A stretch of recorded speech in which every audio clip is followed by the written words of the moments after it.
As we have raised a range of issues that we think that the panel might wish to hear about. Similarly, obviously, we hear back from you about the things that you do or don't want to hear about as well. So I guess if we perhaps start with some of the more straightforward parts of the hearing. My sense, Mr. Chair, is that there's probably no further evidence or reply required for the GMO portion of the hearing. I think there's no outstanding matters there. That be your understanding, sir? Yes. Excellent. Similarly, the issues associated with temporary activities are perhaps very narrow as well. Probably in relation to agricultural aviation activities, which we just heard from Tony before, and Waitangi Incorporated, where there are still some outstanding matters. Now, sir, I think there are some matters of scope which I believe are present in the information or evidence that we received from Waitangi Incorporated that need to be addressed. I'm fairly confident I've got my head around them, but I do want to be doubly certain that we are the advice that we give you will be appropriate and correct. So that will be coming at you through the right of reply.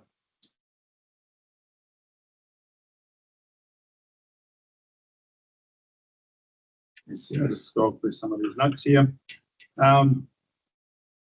Some clarification from some of the submitters, perhaps about whether you could require further information.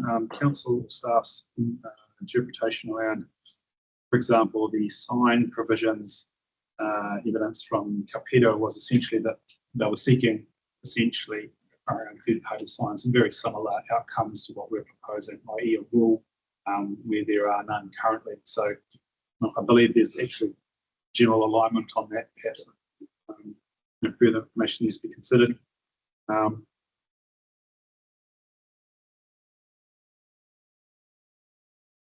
are some outstanding matters, I think, from Top Energy that I think Mr. Wyeth will be responding to, and perhaps around, in particular, some of the emergency testing provisions and generator testing. So I think we'll be providing, or we will be providing evidence in our right of reply on that. I suspect that the panel will be expecting that.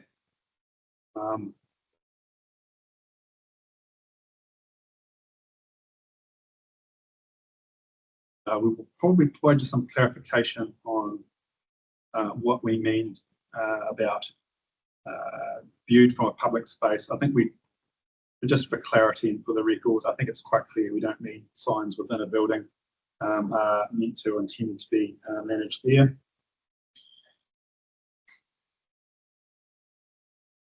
And just a comment in terms of, I guess, the provision sought by Waitangi Incorporated. Essentially, on one piece of land, they're seeking, I guess, unlimited, on your evidence provided at this hearing, unlimited number of signs, sign size, or temporary signs, but similarly also unlimited temporary activities on a particular site. So cumulatively, that's a lot of unlimiteds. So we'll be addressing that. That may be addressed by our response on scope. I think Mr. Wyeth will provide some comment on some of the telcos requests around trusting and the foundation for some of their equipment. I think that's fairly clear. I think it was he requested some more information. You got it, and he obviously can apply appropriately. Excellent. You may need to consider and respond to some of the evidence of Heritage New Zealand around the minimum setbacks and how that works.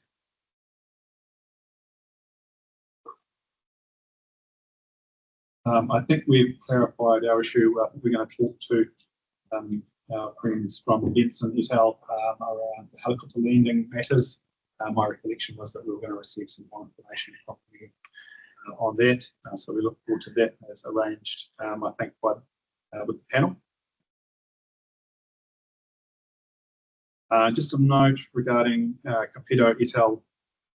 in your lighting provisions, whether or how much more information you're looking for around response to that. I would note though that the submissions around energy efficiency and street lighting was actually, in my view, addressed by one of the documents that they actually tabled, which was the roading authorities' requirements for design of street lighting. So I would argue that that's a statutory document they've adopted and therefore need not be included in the district plan. I would argue that actually meets the requirement that they selected out of the RPS. I mean, some of what they're recommending is just, to a certain extent, just common sense. Whether you put in a district plan or a different thing. I mean, we all know in a household that LEDs is much better than a conventional light bulb or something like that. So Yeah, certainly the direction, the compulsory direction from the RPS appears to relate to street lighting only. Yeah. So, but as I say, in my view, I think the council as a whole has addressed that. Now, I guess we get into, I guess, the more, I guess, the likes of Wakatahi as a TA. I think it's fair to say that we are likely to stay very, very far apart, I guess, on the methodology that NZTA are proposing. We'll probably respond to that effect. I'm not seeing at this stage closing the gap significantly at this point in time. I suppose it all depends. I mean, from our point of view, they're offered to provide some more information. They're going to provide you with the maps once you get them. I'm not saying you're going to change your mind, but we'll that's all they've got. Obviously, we're interested in obviously the years it was done. What were the roads? Absolutely, yeah. Speed limits, 100, yeah. 80k. Was the road closed to state highway one closed? So I think they're going to come back with some of that information. So whoever's reporting back can cover that. Absolutely, Mr. Chair. We'll of course look at the information that's provided, but I think from my perspective, the mechanism proposed and the workability, practicality, and long-term efficiency of the modelled approach doesn't appear to be efficient and effective on the face of it. That's not to say that we don't want to provide a suitable mechanism to achieve a similar outcome, but in my view, I think it would be unlikely that we'll land on the proposal at this point in time, but we will look at the information provided. And from memory, the only submission probably against, but I don't know whether it was against it was the pie here. But I don't know whether it was, I can't remember from memory whether it was totally against the whole thing or whether it was just affected by here, whether we would have the scope if we wanted to reduce take the 40 away altogether. But so that suggests to me that you might want to know about the scope of submissions or the further submissions on that. Is that what you're asking? We can provide more detail or assessment on that. Right? Well, I think it could be useful in the sense if we go in a direction which might not agree with the submitter, and I think you used the word practicality when you just put to us, and I think when we're looking at any of those provisions that anybody might be submitting in terms of introducing, we're going to look at the practicality of a planning officer, practical terms, being able to sit down and be able to implement them.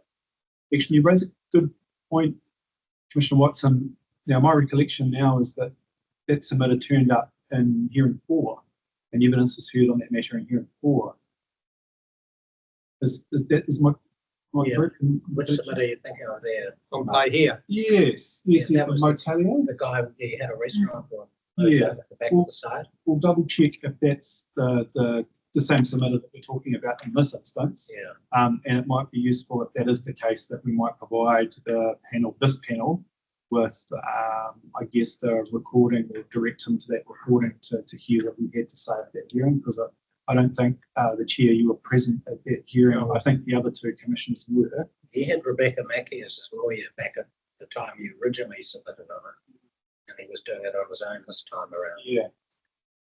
Yeah. Okay. Thank you. I think, as I say, as I say, I'll draw your attention to that information if it's the same Person. Yeah. Cool. Right. Transpower. I think we've had a discussion as a group, and we will go back and we will. I think there's around, I guess, the noise setbacks around the substations. perhaps the cost and benefits of either approach, and with our expert, Mr. Ibbotson, and perhaps and that will be part of our writing. I will give that to you. The panel will look at essentially it's a 45 versus a 40, and the panel will make the decision on that. But we'll provide just some context and some thinking around it. We think it's perhaps finely balanced, but we're looking to provide a balanced sort of assessment on the pros and cons, and we'll give that to the panel to make a determination on.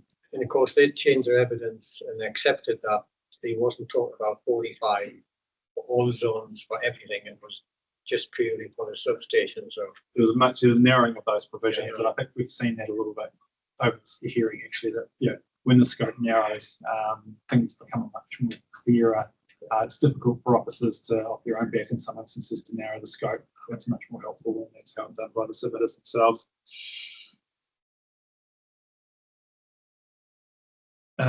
So KiwiRail, I guess, is the next. I note that the submitter and the panel sort of referred to some caucusing on the matter. Again, I think there's some fundamental issues around the approach that's been provided, and I think we've been through those today. As directed, we will talk to them. I think you've got to when they offer. Yes, You may not get anywhere, of course. but you may get somewhere where you agree on a lot of things, and then if you don't agree, it would be helpful to us to know why you don't agree. Generally speaking, Mr. Chair, it's the mechanisms, perhaps, and approaches that we disagree with, not the outcomes. Yeah. And finding practicable, effective, efficient, and affordable ways of achieving those outcomes is perhaps where we're at. We're all, I think, heading in the same direction, but the approaches may not kind of gel at this point in time. But of course, we will endeavour to. Well, hopefully, with somebody like KiwiRail, they've got experts like you've got experts. Quite often, I accept it's very hard to leave. Totally opposite with lay submitters if they've got experts, because they're firstly lay submitters not want to. But anyway, we'll leave it up to you to go as far as you can. Yeah, thank you. And that is there's probably some tidying up perhaps around the NZAA in the submission as well about some points for us. And what we might endeavour to do is consider where that policy direction may be helpful. It might not be at objective level. It's I guess if you look at the overall format of the district name, there's not too many objectives. So you have quite a narrowly focused objective might not be appropriate, but there may be other locations in the policy framework, such as the policies, where it might be more appropriately considered. But we'll look at that in our response as well. So that was probably the key things that we have on our list. If there's anything that we've missed or additional things that you are interested in hearing from us. We've covered everything we talked about. It was just around those the definitions for earthworks that I talked to Mr. Wyatt about around for the earthworks chapter, the cut and the fill. Oh yes. If there were multiple cuts and Yes. fills. And the 250 and the 5,000 are covered. Yes. In all zones. And That's then the extent or the area of exposed earthworks. Yes. so just those two there, and I think those are that what I was saying. So it's Jerome, Mr. White, are you online? I was going to turn to Mr. Wyatt. Oh, Yes, do you have any other matters as well? So he, just as long as he understands what Commissioner Foy is on about. Yep. Yeah. I had a good chat with Commissioner Foy the other day, so I'm aware of that, and that was on my list to address. Okay, thank you very much. Is there anything else, Jerome, that I haven't covered? I know there's quite a bit of other than the standard responses. No, I think you've covered everything well. It's a relatively discrete list in terms of earthworks, so you can expect a shorter reply this time. There's perhaps one point that it's more of a generic sort of thing. But a lot of submitters, or quite a few submitters, referred to what's happened in Whangarei. This is what's happened in Whangarei, and there's the inference, if not stronger than an inference, that the same should happen in Far North as a consequence, because this is what we did in Whangarei. Just wondered whether you wanted to address that in terms of Yeah, look, we make our recommendations based on where we can consistency, but noting that the Far North is perhaps its own particular set of circumstances and context and variabilities within our context. The Far North is not homogenous in of itself. While we recognise that certainly there's benefit in regional consistency, and we do look to provide that where we can. Our investigations into a lot of those methods and methodologies and rules suggest that they're a result of a mediated settlement between maybe two, maybe a few parties. Not to undermine the value of them, I think couldn't necessarily be taken as being best practice or good practice. It is practice that a neighbour is undertaking, and we still need to meet those Section 32 AA tests about what works for our context as well. So we are mindful, but we're not looking to adopt any and all matters that come through. And I think Mr. Robertson has said some reflections, maybe I don't recall whether they're in front of the panel, but certainly with officers to say, actually, yeah, we negotiated that there, but actually, ultimately, it hasn't been helpful or it's been difficult. So we're mindful, but we also want good decisions for the farm. Yeah. Well, I think what you say is encapsulating, sort of our thoughts on it pretty much, so that covers it up pretty well. But yeah, I think we've got to appreciate that these are not matters that have necessarily gone before the Environment Court per se. It's the mediated settlements that can be quite different to what might happen if a total charge in front of a good judge could petra. Thanks. In regards to sign, Mr. Badham's raised an issue in his evidence, and it signs S2 regarding the maximum height, and you were sticking it in 6 meters, and he said you didn't have scope to do that. So you might need to. Actually, I've already done that work. Yes, okay. Yeah, my apologies. You are correct. Yeah, I've done that work. That's all right. I've got a note for that. Yes. And of course, we've got the third party signs. Yes. Yeah. That's good. I think you might need to just have a look at that closely. Yeah, I think the issue perhaps from what I saw, and we will respond, of course, was perhaps more a proliferation issue than a third party sign issue. As I say, it wouldn't be uncommon to see advertising of third parties in certain environments and various commercial type environments. But as it stands, the Far North's different. The Far North says, well, now it says none without a resource consent. But keeping in mind, other than, as Councillor Hoy or Commissioner Hoy has pointed out, other than along state highway frontages, there is a restriction. It's been previously carte blanche, but the issues, in my opinion, appear to be largely on enforcement. Although we also heard that when prompted, council does undertake enforcement actions around signs. Similarly, like everybody, we don't drive around the district looking for signs, or it might be a lovely thing to do, particularly around some of our coastal environments, but it's just not a reality of reasonable spend for that community. But we do respond to complaints. I mean, it grows over time. I mean, it's like Waipapa, I suppose. People put signs out, formal process, will hang a sign out for a little while, nobody would be concerned. Going into play here, similar. There's a lot of informal signs there, but as those settlements grow, become more structured, then suddenly people want controls around signs, and that hasn't happened at Waipapa as yet, and maybe that's where we go. It's like whack-a-mole. Once one is up, another one pops up. Pops up. Okay. Anything else? No, that's fine. Do any of the other officers got a review? Is that it? Does anyone else has anything? Okay. Okay. Jerome, have you got anything else you wish to raise? No, that's all covered up. Thank you. I mean, that's it. I mean, just, yeah, Here we go. Thank you, sir. That appears to be matters. Thank you. Absolutely. Thank you to all the staff as well. Thank you. Close with a karakia. Turuki whakataha, whakaire te wānanga, kia wātia, aira, kua wātia, hue tai. Meeting's officially closed. Adjourned. Adjourned, not closed. Adjourned. These are the things.